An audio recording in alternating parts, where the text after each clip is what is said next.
आज Doubtnut app download करें।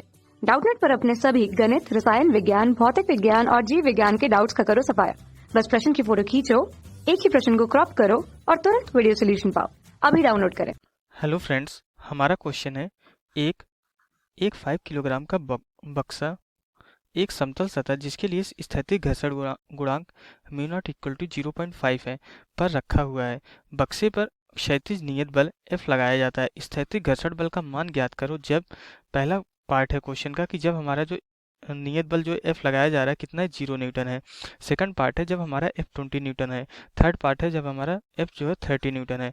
Okay, question को जो है फिगर के थ्रू समझते हैं। फिगर हमारा क्वेश्चन में गिवन नहीं है, तो मान लेते हैं हमारा कोई जो है M द्रव्यमान का एम द्रव्यमान का ये कोई बक्सा है जो कि हमारे किसी समतल सतह पे इस तरीके से रखा गया है।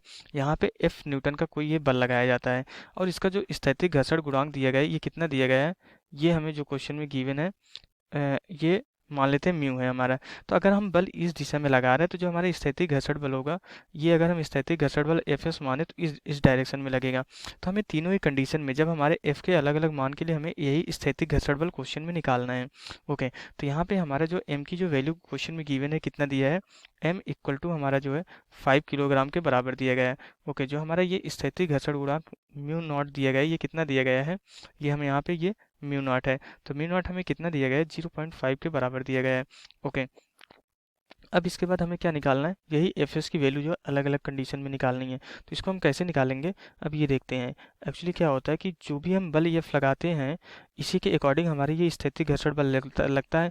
लेकिन यहाँ पे एक हमारा जो है ये कंडीशन ये होती है कि अगर हमारा जो लगाया गया बल, ये जो हम क्षैतिज जो हमारा अप्लाइड फोर्स लगा रहे हैं, लगाया गया जो बल है हमारा F, अगर जो है हमारा सीमांत घर्षण बल से कम या उसके बराबर होता है। सीमांत घर्षण बल को अगर हम Fs मैक्स से डिनोट करें, Fs मैक्स से अगर डिनोट करें, तो हमारा जो लगाया गया बल अगर सीमांत घर्षण बल के बराबर या इससे कम होता है तो उस कंडीशन जो हमारा स्थैतिक घर्षण बल होता है वो हमारा जो है लगाए गए बल के बराबर ही होता है। ओके, और अगर हमारा लगाया गया बल जो है सीमांत घर्षण बल से जो है ज़्यादा हो जाता है, अगर हमारा लगाया गया बल जो है ये सीमांत घर्षण बल से ज़्यादा हो जाता है, तो उस कंडीशन में हमारा जो स्थैतिक घर्षण बल होता है वो हमारा जो है सीमांत घर्षण बल के बराबर हो जाता है। ओके, एक्चुअली यहाँ पे ऐसा होता है कि जैसे ही हम ये बल लगा रहे हैं, तो जब जैसे ही हम ये बल लगाते हैं तो यहाँ पे हमारे स्थैतिक घर्षण बल लगता रहता है। ओके, तो ये स्थैतिक घर्षण गुणांक हमारा म्यू नॉट होता है। तो जैसे जैसे हम इस फोर्स को बढ़ाते हैं, ये वाला बल बढ़ाते हैं, तो हमारा ये घर्षण क्या करता है, इसको मूव करने से रोकने की कोशिश करता है। तो हमारा Fs भी उसी जो है लिमिट में बढ़ता रहता है।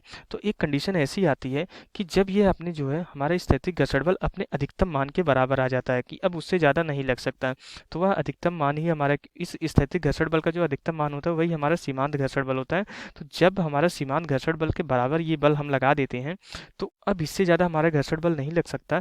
और जब हम सीमांत घर्षण बल से ज़्यादा ये बल लगाए गए बल कर देते हैं तो उस कंडीशन हमारी ये जो है वस्तु जो है मूव करने के लिए इस सतह पे जो है मूव करने के लिए जो है स्वतंत्र हो जाती है और जो गति करना स्टार्ट कर देती है। ओके, तो वही हमें देखना है कि हमारा जो है इस अलग अलग कंडीशन में हमारा जो है स्थैतिक घर्षण बल कितना लग रहा है। ओके, तो इसलिए यहाँ पे ये जो है यही रीजन होता है कि हमारा जब क्या बोलते हैं कि अगर हमारा लगाया गया बल जो है सीमांत घर्षण बल से कम है तो उस कंडीशन में हमारा स्थैतिक घर्षण बल जो है लगाए गए घर्षण बल के बराबर होता है। और जब हमारा लगाया गया घर्षण बल जो है सीमांत घर्षण बल से ज़्यादा हो जाता है तो उस कंडीशन जो हमारा स्थैतिक घर्षण बल होता है वो सीमांत घर्षण बल के बराबर ही होता है, क्योंकि हमारे स्थैतिक घर्षण बल तो सीमांत घर्षण बल से ज़्यादा हो ही नहीं सकता। इसलिए हमारे स्थैतिक घर्षण बल जो है सीमांत घर्षण बल के बराबर होता है। इस कंडीशन जब लगाया गया बल जो है हमारा सीमांत घर्षण बल से ज़्यादा हो जाता है। ओके, तो अब सबसे पहले हमें क्या कैलकुलेट करना पड़ेगा, सीमांत घर्षण बल कैलकुलेट करना पड़ेगा अगर हमें जो है स्थैतिक घर्षण बल बताना है। तो सीमांत घर्षण बल हमारा कैसे कैलकुलेट करते हैं, ms मैक्स हमारा क्या होता है, ये हमारा म्यू इंटू जो है अवलंब प्रतिक्रिया बल के बराबर होता है। म्यू इंटू एन के बराबर ही हमारा स्थैतिक घर्षण बल सीमांत घर्षण बल होता है। ओके, तो एन हम कैसे निकालते हैं, एक्चुअली ये हमारा जो है अगर वस्तु यहाँ पे समतल पे रखी हुई है तो इसका भार हमारा क्या लगेगा, इसका भार हमारा इस तरीके से mg नीचे की तरफ लगेगा। तो अब हमारा ये जो सतह है हमारा सतह भी हमारा जो है न्यूटन के तीसरे नियम के अकॉर्डिंग जो है इतना ही बल जो है प्रतिक्रिया बल जो है इसके भार के बराबर ही और विपरीत दिशा में हमारा एक प्रतिक्रिया बल n लगाता है। ओके, तो ये n की वैल्यू जो है mg के बराबर ही होती है। तो इसलिए हमारा यहाँ पे जो है सीमांत घर्षण बल अब कितना हो जाता है, ये Fs मैक्स हमारा कितना हो जाता है म्यू इंटू mg के बराबर हो जाता है। ओके, अगर हमारा ये सीमांत घर्षण बल Fs मैक्सिमम इक्वल टू मी इंटू mg के बराबर हो गया, तो अब सारी वैल्यू अगर हम यहाँ पे पुट करें तो सीमांत घर्षण बल हमारा अब कितना हो जाएगा, ये हो जाएगा हमारा मी कितना है हमारा 0.5 है, और m की वैल्यू कितनी क्वेश्चन में गिवन है 5 के बराबर, और g हमारा कितना होता है 9.8 मीटर पर सेकंड स्क्वायर के बराबर होता है, ये गुरुत्वीय त्वरण है हमारा। तो यहाँ से हमारा जो सीमांत घर्षण बल की वैल्यू कैलकुलेट होके आती है एफएस मैक्सिमम, ये जो कैलकुलेट होके आता है ये हमारा कितना हो जाता है, ये हमारा होता है 24.5 न्यूटन। इसको सरल करने के बाद ये 24.5 न्यूटन के बराबर हो जाता है। अब हमने यहाँ पे सीमांत घर्षण बल कैलकुलेट कर लिया। अब पहले कंडीशन में जो है, पहले कंडीशन में एफ हमें कितना लगाया जा रहा है, लगाया गया बल हमारा जो है 0 न्यूटन है, तो उस कंडीशन में हमारा जो स्थैतिक घर्षण बल, अब अगर हम देखें तो हमारा ये जो लगाया गया बल है ये सीमांत घर्षण बल से कम है, तो हमारा जो स्थैतिक घर्षण बल होगा ये लगाए गए बल के बराबर हो जाएगा, जो कि हमारा जो है 0 न्यूटन के बराबर होगा।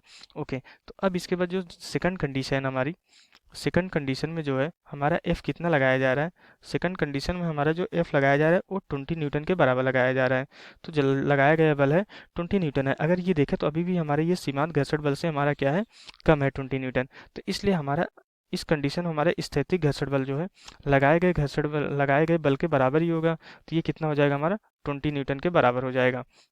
ओके, अब तीसरे कंडीशन में हमारा जो है लगाया गया बल अब कितना हो जा रहा है, जो हम बल लगा रहे हैं वो कितना लगा रहे हैं, ये 30 न्यूटन के बराबर लगा रहे हैं।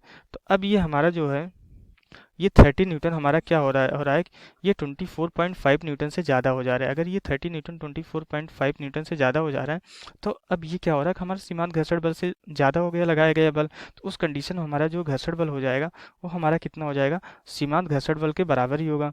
और हमारा सीमांत घर्षण बल कितना है, हमारा सीमांत घर्षण बल हमारा 24.5 न्यूटन के बराबर है। तो जो हमारा जो है इस कंडीशन में तीसरे कंडीशन जो घर्षण बल होगा वो 24.5 न्यूटन होगा। पहले कंडीशन में पहले पार्ट में जो हमारा आंसर होगा स्थैतिक घर्षण बल वो 0 न्यूटन होगा। दूसरे पार्ट में जो हमारे स्थैतिक घर्षण बल होगा वो 20 न्यूटन होगा। तीसरे पार्ट में जो हमारे स्थैतिक घर्षण बल होगा वो 24.5 न्यूटन के बराबर होगा। तो यहाँ से हमारा क्वेश्चन कंप्लीट हो जाता है। Okay, thank you. कक्षा 6 से 12वीं से लेकर नीट, IIT, JEE वो एडवांस के लेवल तक 1 करोड़ से ज्यादा छात्रों का भरोसा। आज ही डाउनलोड करें डाउटनेट ऐप या व्हाट्सएप करें अपने सारे डाउट्स 8400 400 400 पर।